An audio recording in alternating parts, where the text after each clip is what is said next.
So the synopsis of what we want to cover, we are dealing with two means. So we're going to use sample data from two independent samples to test hypotheses made about two population means to construct confidence interval estimate of the difference between two population means.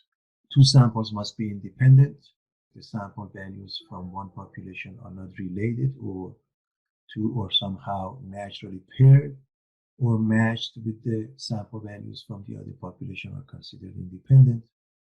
In the case of a dependent, when two samples are dependent or consist of matched pairs, if the sample values are somehow matched, where the matching is based on some inherent relationship, for example, before and after giving medication to some subjects. The objective is to deal with the hypothesis testing, construct the hypothesis test of a claim about two independent population means, and coming up with the confidence interval, construct the confidence interval estimate of the difference between two independent population means. The two samples are independent. 2. Both samples are simple random samples. 3. Either or both of these conditions are satisfied. The two sample sizes are both large within N1 is greater than 30 and N2 is also greater than 30. We are basically dealing with normal distribution, or N is large. How large? N1. N was large previously, now N1 and N2 both must be large. How large? Larger than 30. Now, so we have that as far as the requirement is concerned. So we have sample 1, sample 2, and the population. Mu1 equals mu2. The difference is not significant. And if we end up with rejecting H0, then it becomes significant. And that's really the idea. What's happening now, either sigma 1 and sigma 2 are known, in which case we use the z-test, or they are unknown, which we are going to use the t-test. We're going to look at those also in a moment. For now, remember x bar plus minus e. Now x1 bar minus x2 bar plus minus e. So they are the same conceptually. So you calculate the E. If you recall, E was for one sample, z alpha over 2 square root of sigma over square root of n. Sigma over square root of n. Now it's sigma 1 squared over n1 plus sigma 2 squared over n sub 2, because the variances add up in that sense. And it gives result of test statistic as follows. And notice again, if you look at the test statistic, this comes from H0 and it goes to 0. X1 bar minus X2 bar over the square root of sigma 1 squared over N1 plus sigma 2 squared over N sub 2. What I want you to notice is this. If you look at the value of E, I hope you see how similar it is to the denominator here. Why am I mentioning this? Because when you want to calculate your confidence interval, you need to calculate E. But to calculate E, what you need? To calculate the confidence interval, you need x1 bar minus x2 bar. This is the same as this numerator. So it makes your calculation easy. And the E is the same as the denominator times Z. So if you have kept your calculation, the confidence interval can be calculated extremely fast. And now, if you want to use a TI, the z-test and the z-interval is explained how you can do that for using stat, test, two sample z-test, enter the information and choose the tail, or you can do the interval accordingly. A survey found that the average hotel room rate in an upscale area is $88.42, and the average room rate in a downtown area is $80.61. Each sample contained 50 hotels. Assume that the standard deviations of the populations are $5.62 and $4.83, respectively. At alpha equals 0.05, can it be concluded that there is a significant difference in the rates? When we read this question, we got to be able to write the given. So we have upscale as one group. The average for upscale is 88.42. This is x1 bar Each one has the same size. N sub 1 equals N sub 2 equals 50. So that's the same for both.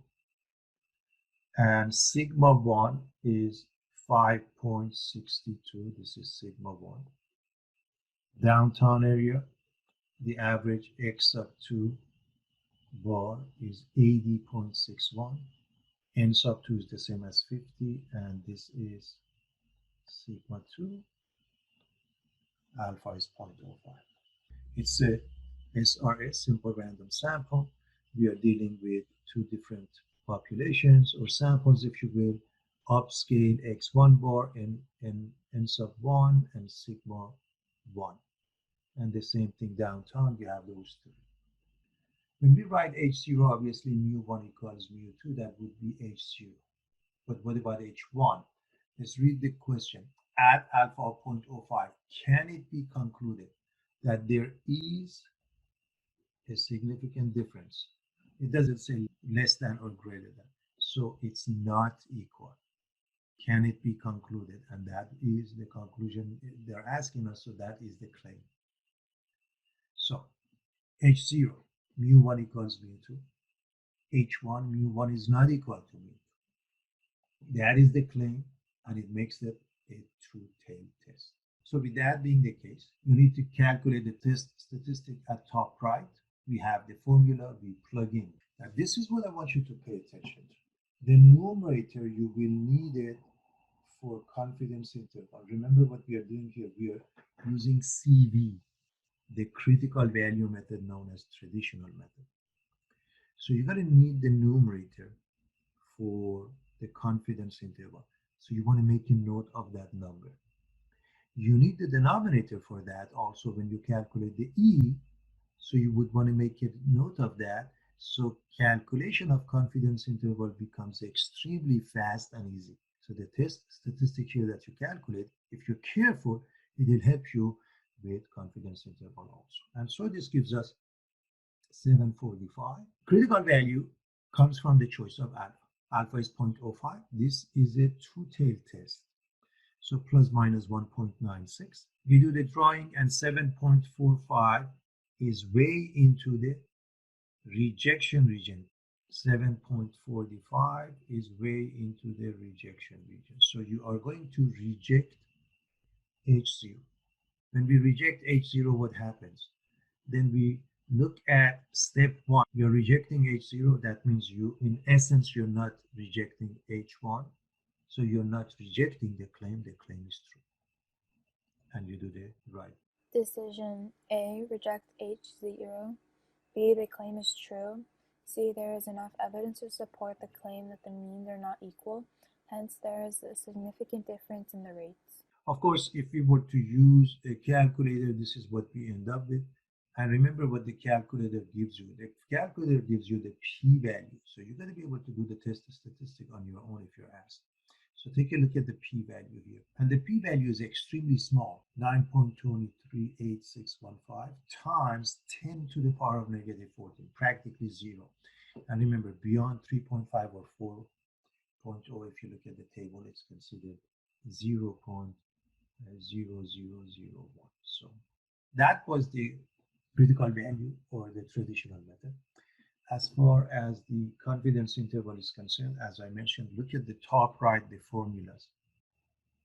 We need x1 bar minus x2 bar. It was the numerator of our test statistic. We need the E. E is the product of the denominator of that and Z. Z from the previous page was 1.96. And the square root of sigma 1 squared over n1 plus sigma 2 squared over n2, we should have that from the previous page.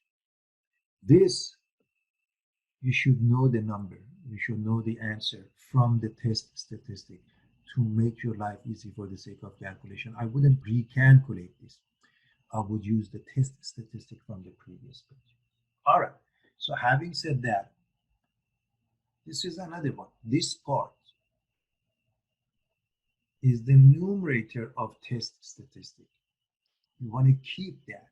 And so plus minus, and it gives us the following. That means mu1 is between the two numbers 5.76 and 9.86 clearly doesn't contain 0.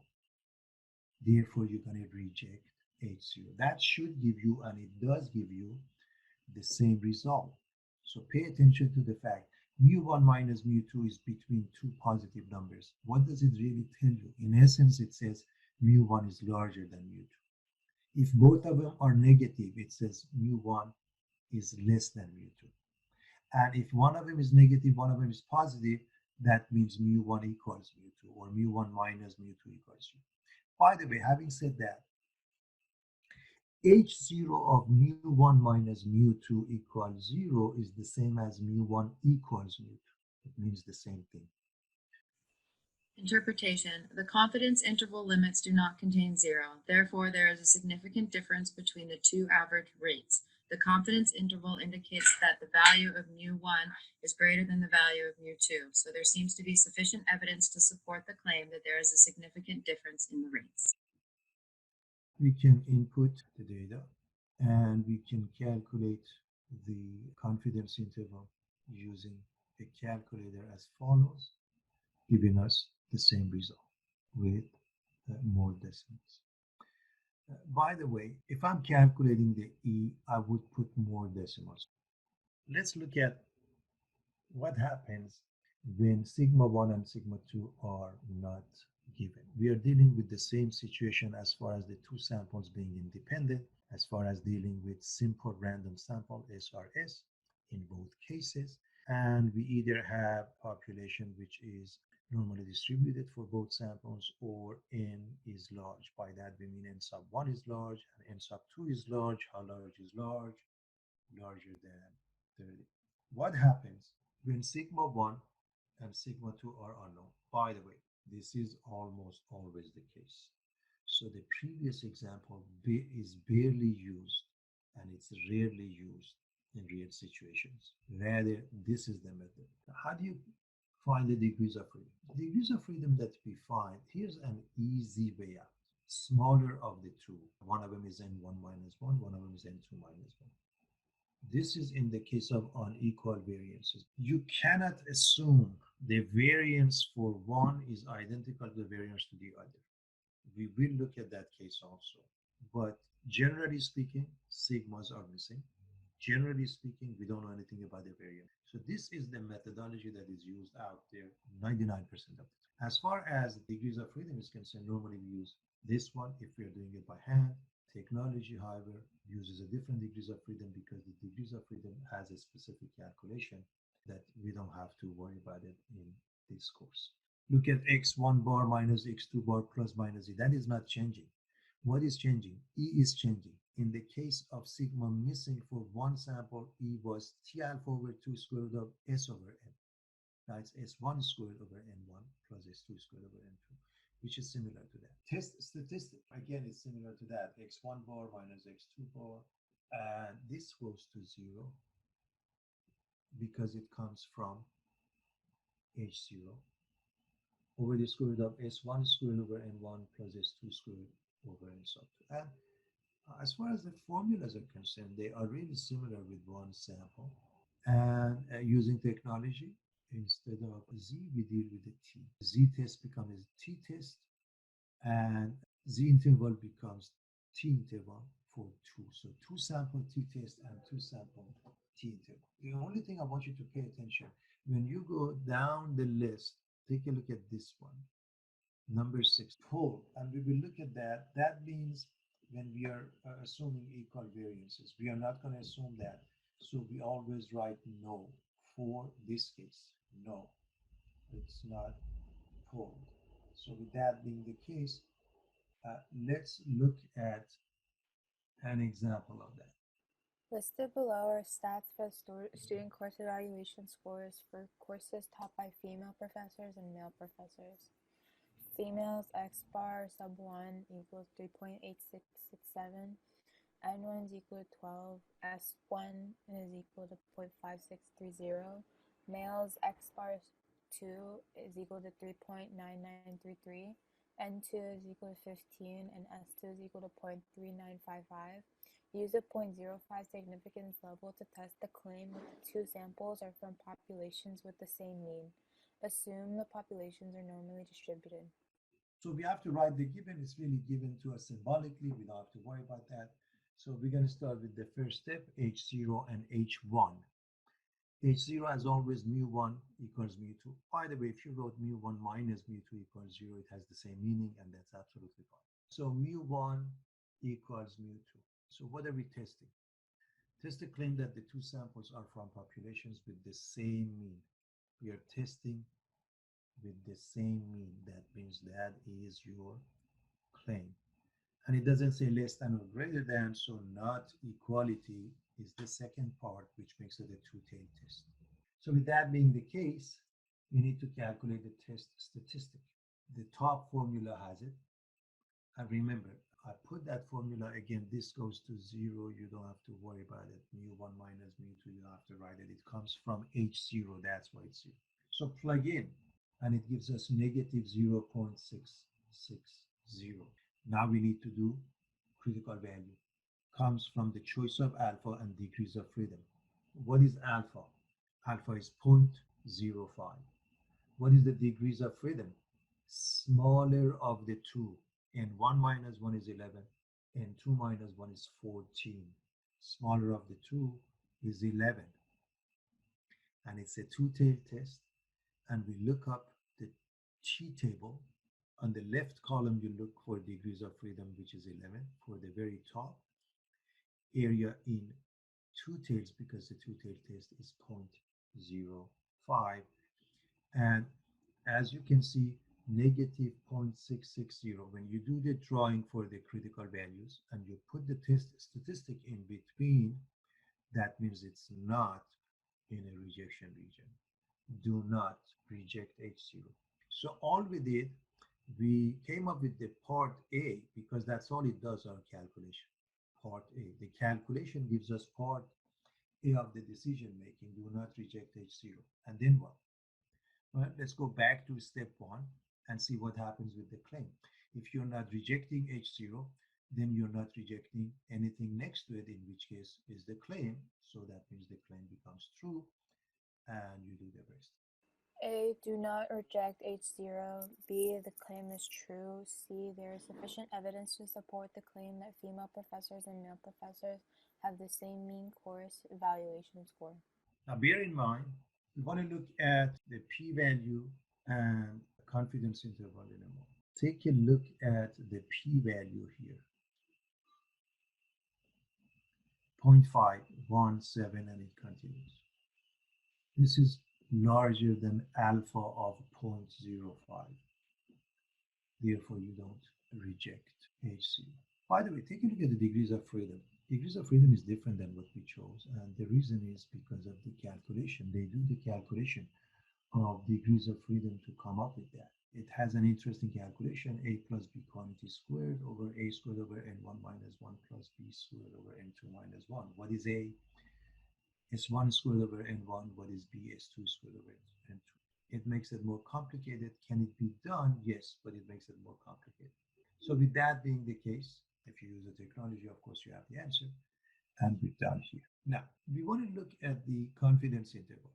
Remember, the numerator here can be used because when we do the confidence interval, we need that x1 bar minus x2 bar.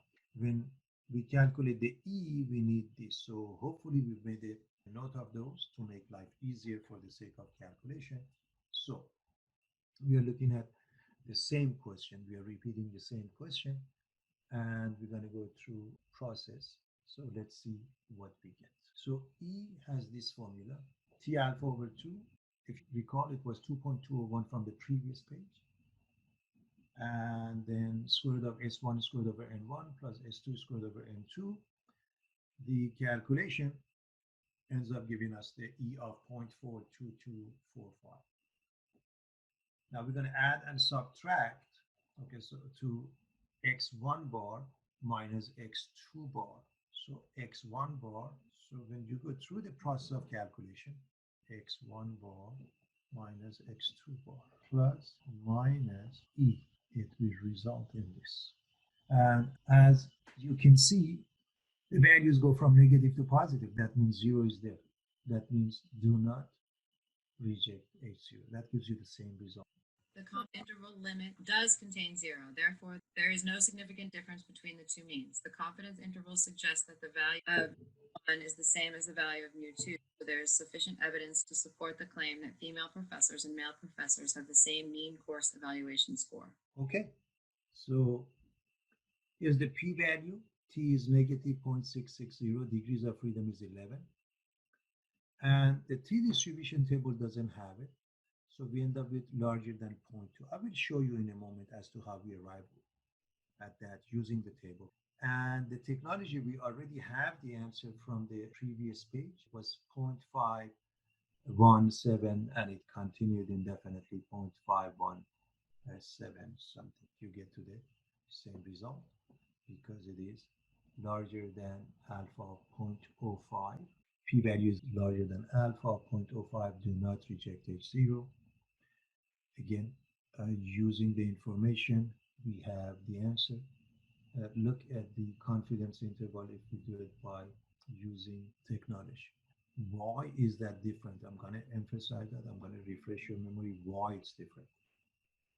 The degrees of freedom we used was the smaller of the 2 or 11.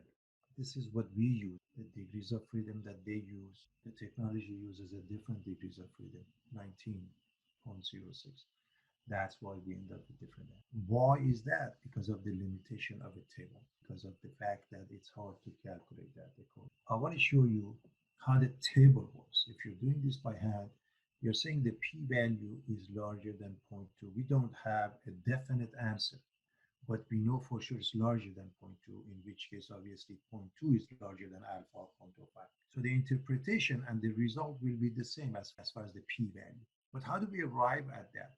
Remember, the t is negative 0.660 and the degrees of freedom is 11. So let's look at the table here. Okay, so we are looking at the table.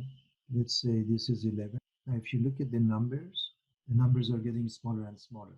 So the number we were looking for was 0.66. Of course, it was negative, but it doesn't matter. So 0.66 is to the right of it.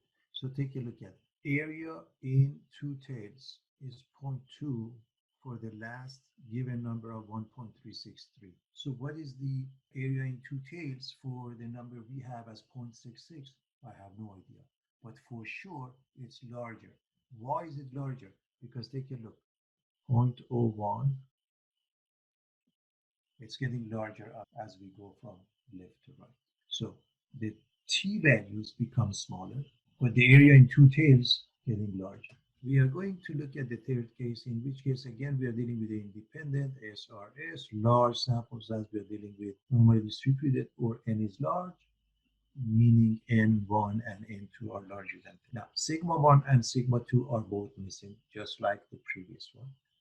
We're going to use the t-test. What if we assume sigma 1 is equal to sigma 2 and pull the sample variances? If we go this route, then we have equal variances. Degrees of freedom is n1 minus 1 plus n2 minus 1, meaning they add up. In which case, look at the formulas that are different.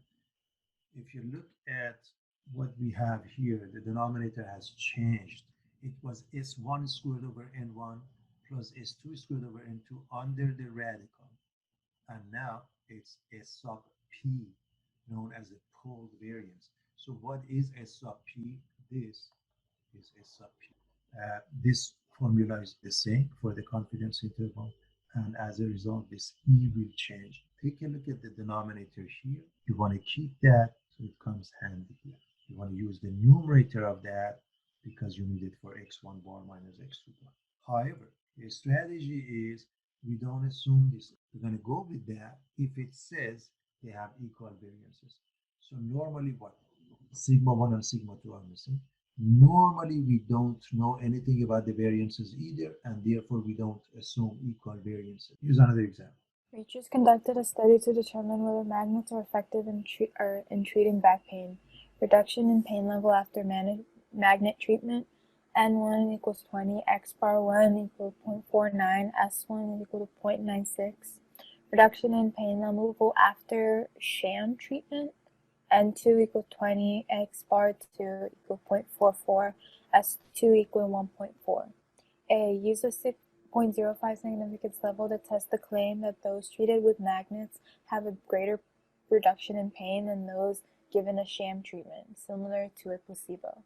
B. Find a 90% confidence interval. We've done this stuff, so I want to go through this fairly fast. The information is given symbolically, so we don't have to worry about that. Writing it out is not necessary because it's given in that form.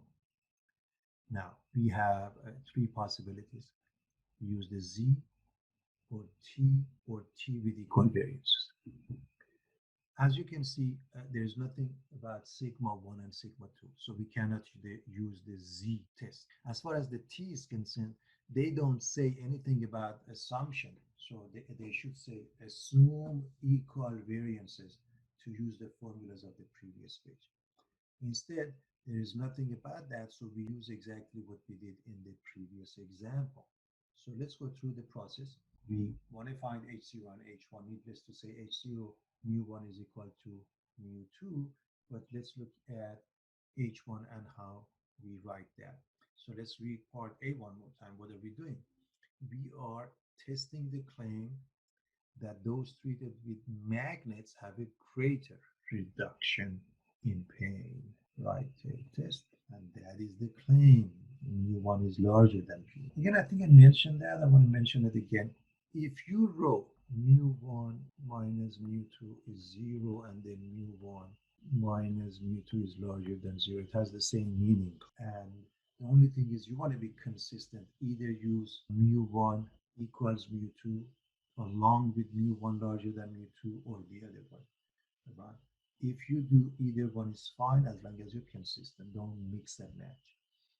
Using the top formula, you want to find the test statistic. You plug in and it results in the following. After you do the math, you get the test statistic of 0.1320. Critical value comes from the choice of alpha. So you need the alpha is 0.05. Degrees of freedom is smaller of n1 minus 1 or n2 minus 1. It happened to be the same, so it's 19. So it is a right tail test, and this number is 1.729. So where is the number 0.1320? This number is somewhere here, 0.1320, which is way into the non-rejection region. Therefore, you do not reject H0. If you're not rejecting H0, in essence, you're rejecting H1, and therefore you're rejecting the claim, and therefore the claim becomes false. Do not reject H0. The claim is false. There is evidence to support the claim that those treated with magnets have a greater reduction in pain than those given a sham treatment. If we want to go with the p-value according to the graph here, then the p-value is the area to the right, the yellow shaded region, where the blue shaded region is alpha. So it's clearly larger than the alpha, and therefore the same decision is made. Do not reject H0. So find the p-value. It's a right tail test. The p-value is the area to the right of test statistic t equals 0.1320, and with the same degrees of freedom, by the way, 19, you look up the table or something close to that, the table doesn't give you an answer because 0.1320 is not there. The same thing, it ends up being really larger than 0.2 if you will. But this is from technology, and so there you have it. This is the technology, and by the way, notice two things. This is the p-value, and degrees of freedom is not 19. Degrees of freedom is actually calculated, the formula that I mentioned. And so with that being the case, let's move on to the confidence interval. Confidence interval, you have to calculate the E. You have the same T, 1.729. Confidence interval of 90% correspond to 5% significance level of one tail. It doesn't matter left or right. Alpha was 0.05. If this is 0.05, you have to make this one also 0.05, and that's how you arrive at 90%. And therefore, it gives you the same T. Now, take a look at the denominator here that I put it in green on purpose. This one is what I'm using to show you how easy it is to do the calculation. I am saving time by using the old calculation. Now x1 bar minus x2 bar. Take a look at up here. I need this one. Where does this come from? Look at the top of test statistic. And what is that equal to? 0.05. 0.05 plus minus 0.66. And we end up with this. So that's a fast and easy calculation. And it contains zero. So do not reject H0. Researchers conducted a study to determine whether magnets are effective in treating back pain. Reduction in pain level after magnet treatment, N1 equals 20, X1 equals 0.49, S1 equals 0.96. Reduction in pain level after sham treatment, N2 equals 20, X2 equals 0.44, S2 equals 1.4. A. Use 0.05 significance level to test the claim that those treated with magnets have a greater reduction in pain than those given a sham treatment, similar to a placebo. B. Find a 90% confidence interval. We are using the same question. What's the difference? We are assuming equal variances and therefore we are using different formulas. So the first step is identical. I don't want to discuss that. We've seen it. We don't want to waste time. Now, the rest of them are slightly different. Number one, you have to calculate S sub P. So take a look at the formula here. We need to calculate this. This is the pooled variance. We go through the process, we come up with the answer. Granted, it takes a little bit of a time to calculate this, but it's really not too bad. You plug in the information into the formula, and you end up with S sub P being 1.4408. Now, by the way, because the sample size N1 and sample size N2 are identical, if you square S1 and square S2, it has to be squared. Add them up, divide by 2, you get to the same answer.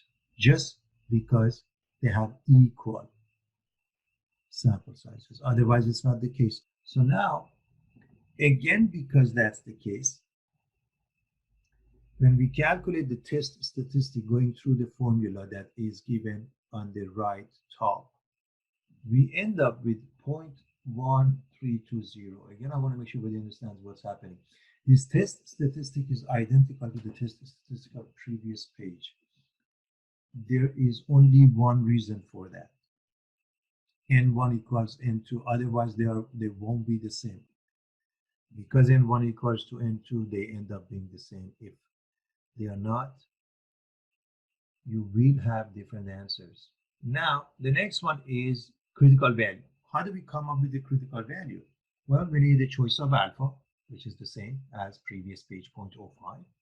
And degrees of freedom, we said, in the case of equal variances, what do? We add them up with you. That becomes the degrees of freedom. That means N1 minus 1 plus N2 minus 1.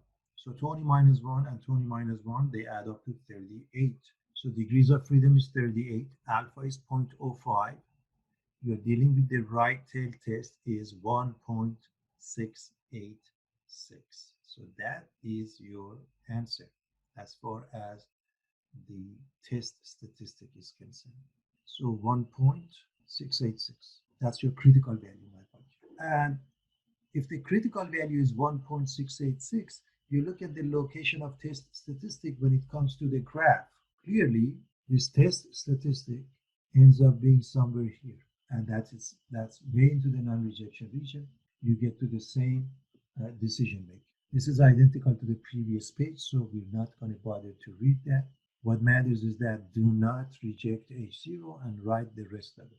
This corresponds to 90% confidence interval because one tail test alpha is 0.05, then 90% confidence interval.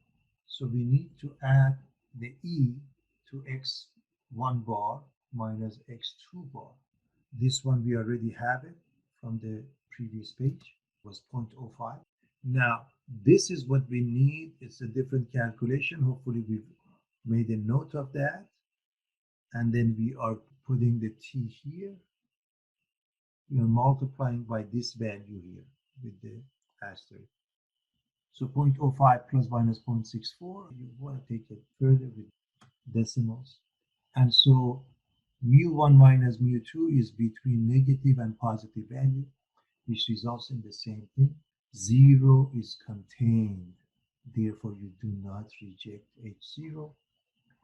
And what happens here is that the confidence interval is slightly narrow as far as the steps involved and how we arrive at the answer. If we go using a calculator, take a look at the bottom. It says poll, and we said yes here. And that's the difference. So you really want to pay attention to this very last step, everybody here. One before the last item. And so with that being the case, we end up with the following as the answer. And as you can see, the p-value again, 0.44794. It's way larger than alpha 0.05.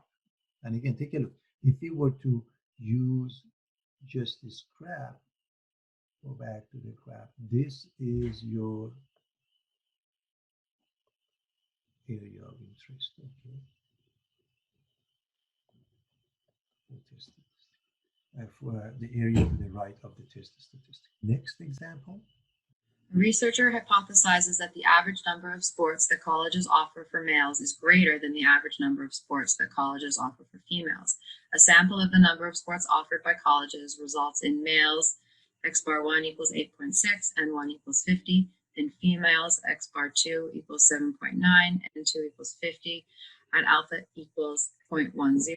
Is there enough evidence to support the claim? Assume sigma 1 and sigma 2 equal 3.3. This one is also not used in real world because we don't know about sigma 1 and sigma 2. However, sometimes in some cases, based on the previous experiments or experiences, they know that. So assuming sigma 1 is equal to sigma 2, we use the Z test, 2 population Z test. With that being the case, what is given, everything is given symbolically. H0 mu1 equals mu2, but what is H1? Right tail test, and that is the claim.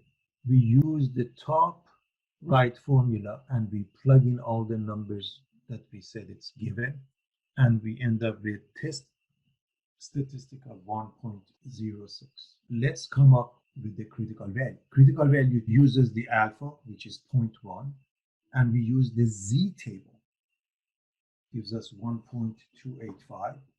Now graph this critical value and then locate the test statistic in respect to that. So we are going to locate that accordingly. And so with that being the case, we make a decision. So take a look at the location.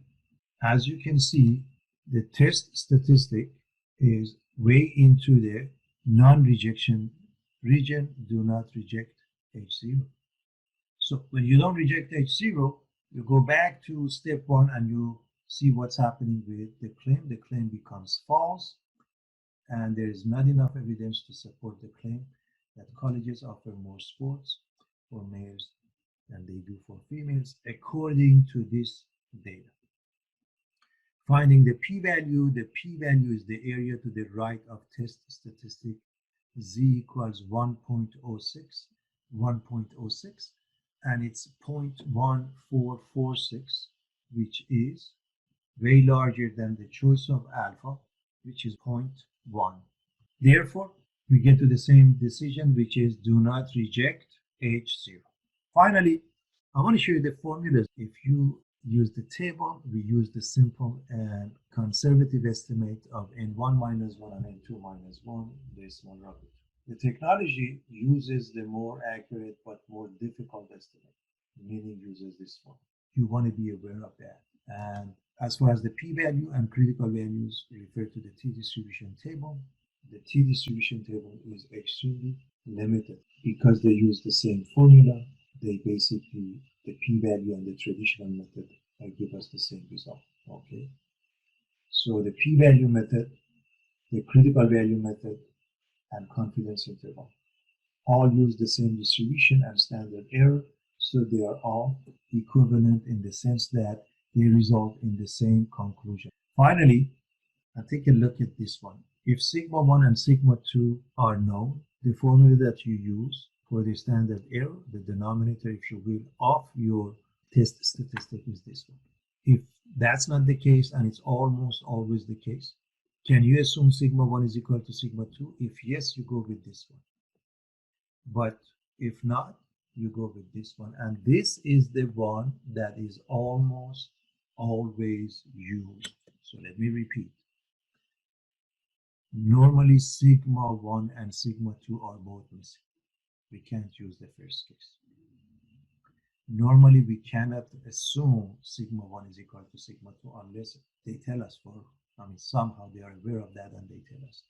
Therefore, most of the time, we use the case that uses the t distribution and sigma 1 is not equal to sigma 2.